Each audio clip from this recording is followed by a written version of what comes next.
Imagine this. You're driving along, minding your own business, and then a sudden crash.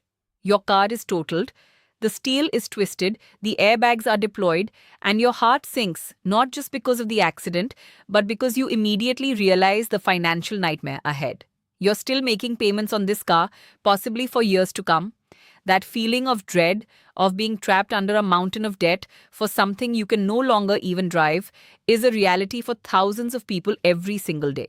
In fact, over 6 million car accidents happen in the US each year, and a significant portion of those result in a totaled vehicle. Many of these vehicles still have outstanding loans. So, what happens when your ride is gone, but the debt isn't? Welcome back to Nexura, the channel dedicated to empowering you with smart personal finance strategies. Today, we're tackling one of the most stressful financial scenarios you might face: totaling a car you still owe money on. This isn't just about insurance claims, it's about navigating a complex financial landscape, protecting your credit score, and making informed decisions to bounce back stronger. Whether you've just been through this ordeal or you want to be prepared for the unthinkable, this video is your comprehensive guide. We'll walk you through the immediate steps, dissect your insurance policy, explain the critical role of gap insurance, and outline your financial recovery plan. Let's get started. The moments immediately following an accident can be chaotic and frightening, but your actions here are crucial for both your safety and your financial recovery. First and foremost, ensure everyone's safety. Move to a safe location if possible and check for injuries. Call 911 immediately if there are injuries or significant damage. Next, document everything. Take extensive photos and videos of the accident scene, vehicle damage from multiple angles, road conditions, and any relevant surroundings. Don't rely solely on the police report. Your own evidence can be invaluable. Exchange information with all parties involved: names, contact details, insurance companies, and policy numbers. Even if you think the damage is minor, file a police report.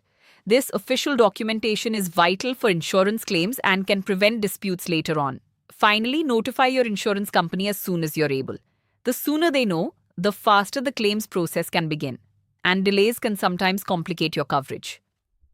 Now that the immediate crisis is addressed, it's time to understand the financial safety nets you hopefully have in place. Your insurance policy. You'll be dealing primarily with two types of coverage here: collision and comprehensive.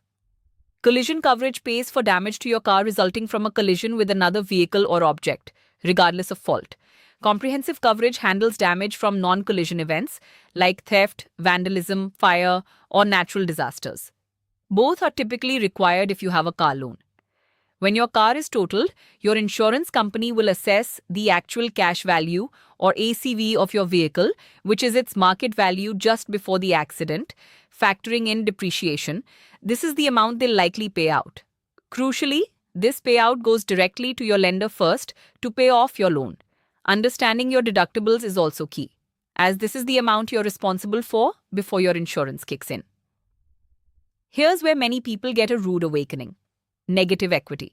Because cars depreciate rapidly, especially in the first few years, it's very common to owe more on your car loan than the car is actually worth.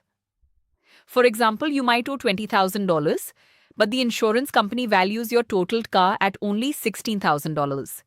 That $4,000 difference is negative equity. Without a special type of coverage, you'd be responsible for that $4,000 out of pocket for a car you no longer possess.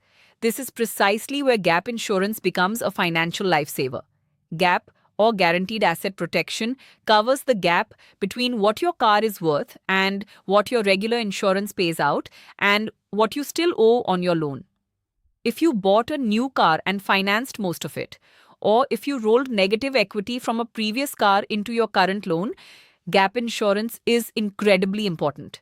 Always check if you have it. It can be the difference between a minor financial setback and a significant debt burden. Once your insurance company declares your car a total loss, they will send you a settlement offer based on the actual cash value. Don't just accept the first offer without question. Do your homework. Research the value of similar vehicles in your area using resources like Kelley Blue Book, Edmunds, or local dealer listings. If you believe their offer is too low, you have the right to negotiate and provide supporting evidence. Once a settlement is agreed upon, the insurance company will typically pay your lender directly. If the settlement amount covers your entire loan, Congratulations, you're debt-free on that vehicle. If you had gap insurance and negative equity, gap will cover the remaining balance. However, if there's still a balance after the insurance payout and you don't have gap, you are legally obligated to pay that remaining debt to your lender. This is where strategic thinking comes in, potentially involving negotiating with your lender or exploring payment plans. If you're left with residual debt after your car is totaled, don't despair. Your immediate steps involve contacting your lender to discuss your options. They might offer a repayment plan, or you might consider personal loans or even debt consolidation depending on your overall financial picture. Be proactive and transparent. Simultaneously, think about how this affects your credit score. Missing payments on that residual debt can severely damage it. Prioritize making those payments. As for transportation, this is an opportunity to re-evaluate your needs and budget.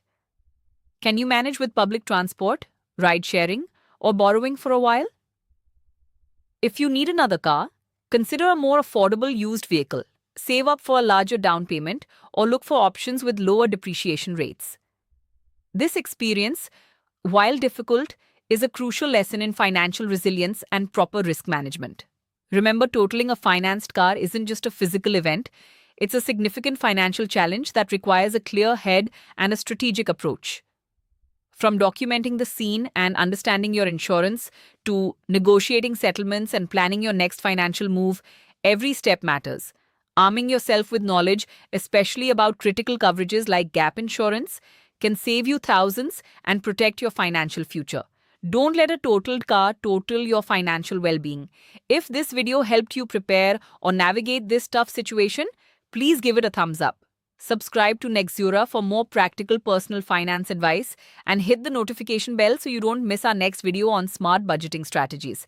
Thanks for watching, and we'll see you in the next one.